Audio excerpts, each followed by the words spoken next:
everyone. I'm Dan Rolfer, and I'm very grateful to read this for my grandfather and to be with you all in spirit. Nyle Rolfer, 83, of Mounds View, Minnesota, died peacefully in his home on Saturday, October 26, 2019. He had recently entered hospice after losing the ability to swallow following a surgical procedure on his neck. He came home Tuesday, October 22nd, to spend his final days in the place he loved to be most, watching the world go by, in his bright living room overlooking the beautiful trees and the park across the street.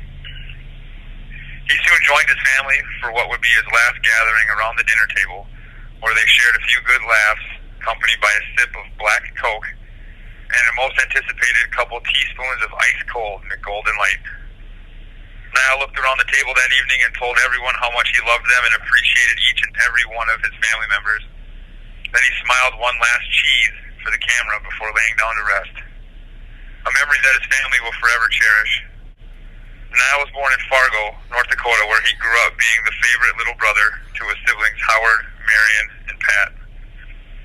He was drafted into the armed services where he served his country at the end of the Korean War. Working as a transportation engineer, Nyle would kid around as he told stories of his service, saying, "I drove a Jeep." In his later years, he always reminded his wife Darlene not to worry because if things ever got bad, the Army will take care of me. After the war, Nyle met the love of his life at a dance hall in Pine Camp. It wasn't long before he went on to start a family, becoming a father to 4 beautiful children and a proud business owner of a company that serviced the flexographic industry. Nyle and Mike Cleveland were considered true pioneers of this industry when they started their own company titled Flexographics. He eventually sold his business in 1993 and comfortably retired at the age of 58. After his retirement, the Big Kahuna, which were Nyle's words for the man in charge, spent a lot of time carrying out his leadership skills around the house. He also continued to share his expertise in financial planning. We will always remember hearing him say, "You don't want to be old and broke, do you?" In the winter months after retirement, Nyle and Darlene spent time in Arizona, escaping the cold with their friends.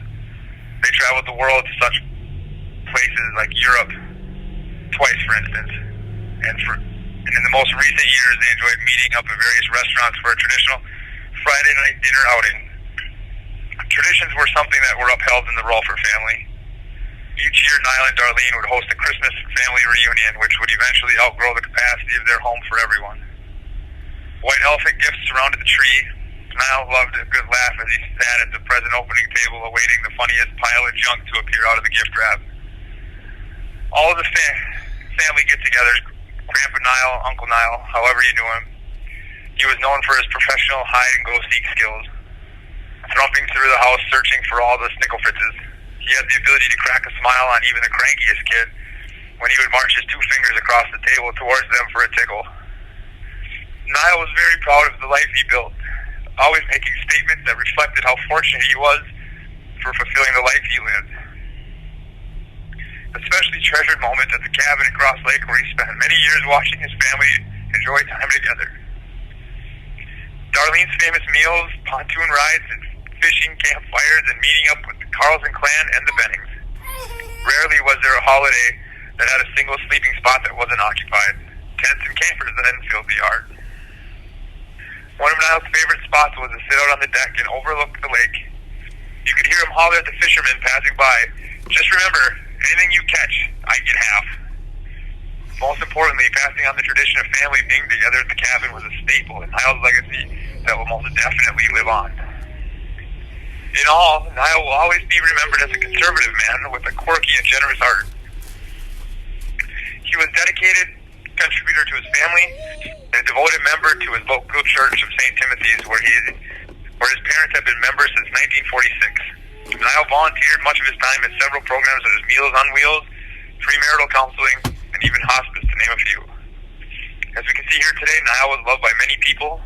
He had dozens of lifelong friends and a family that will never forget his memory. I love you, Grandpa, and I'll miss you every day.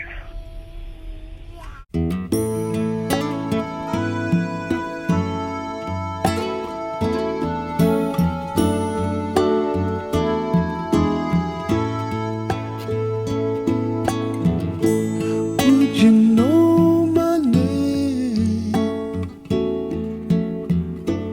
If I saw you in heaven,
me.